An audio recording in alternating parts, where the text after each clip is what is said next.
Welcome to The Explainer.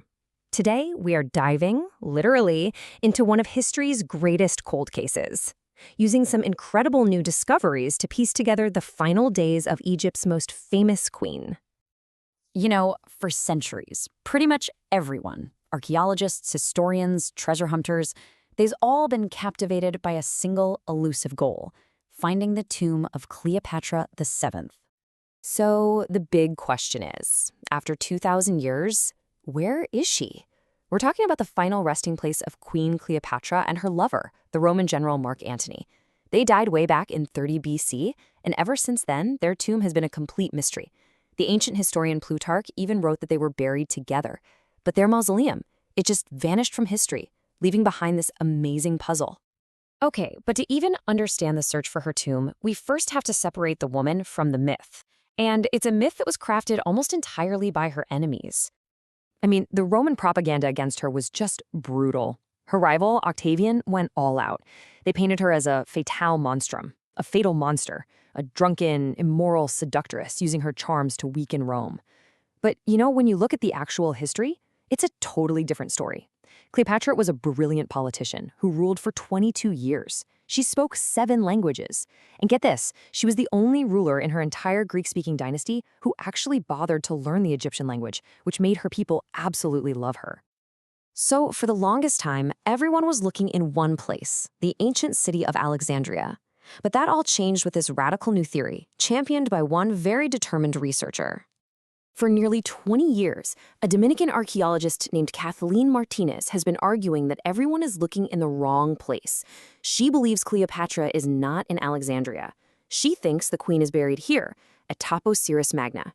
This temple was dedicated to Osiris and his wife Isis, a goddess Cleopatra completely identified with, and it was a sacred, strategic spot, far from the prying eyes of the conquering Romans. And Martinez's theory really hinges on this crucial idea. Think about it. After her defeat, would Cleopatra have accepted a public burial controlled by her enemy? No way.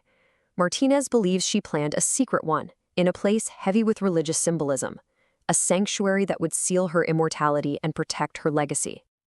After years of digging on land and finding some really tantalizing clues, like coins with Cleopatra's face on them, the biggest breakthrough came from a place no one expected. So Martinez teamed up with the famous oceanographer Robert Ballard. Yep, the man who found the Titanic. They suspected the real key wasn't on land at all, but just off the coast, hidden under the waves.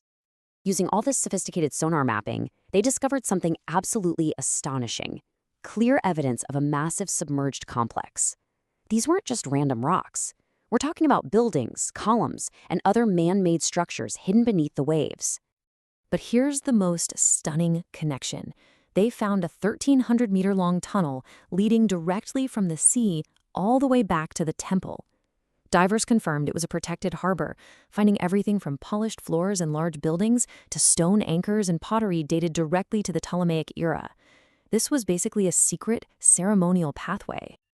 So why was a whole port completely underwater?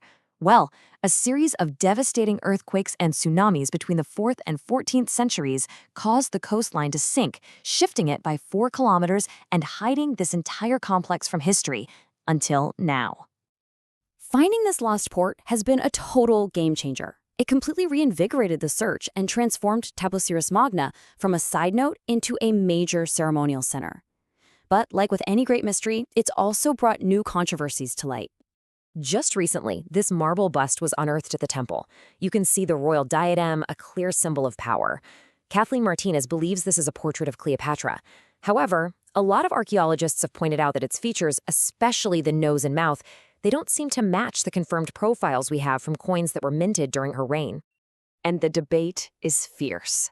The renowned archaeologist Zahi Hawass has been blunt, stating the style is clearly Roman, not Egyptian. He believes it depicts a Roman noblewoman, not the queen herself, which really highlights just how difficult this search truly is. So the work is far from over. The team plans to do deeper dives into the submerged port, start new excavations on land in a mysterious sector they're calling Salam 5, and of course, continue the search for hidden chambers inside the main temple. This mystery is still unfolding, both on land and under the sea. Now, while the tomb itself remains hidden, the discovery of the lost port of Tapiceris Magna has already rewritten a huge chapter of Egyptian history. It proves that sometimes the biggest secrets are solved by looking where no one has dared to look before. It really makes you think. If an entire port can be lost to the sea for 2,000 years, what other secrets are still out there, just waiting to be found? It's a reminder that beneath the surface of what we think we know, history is always waiting to be rediscovered.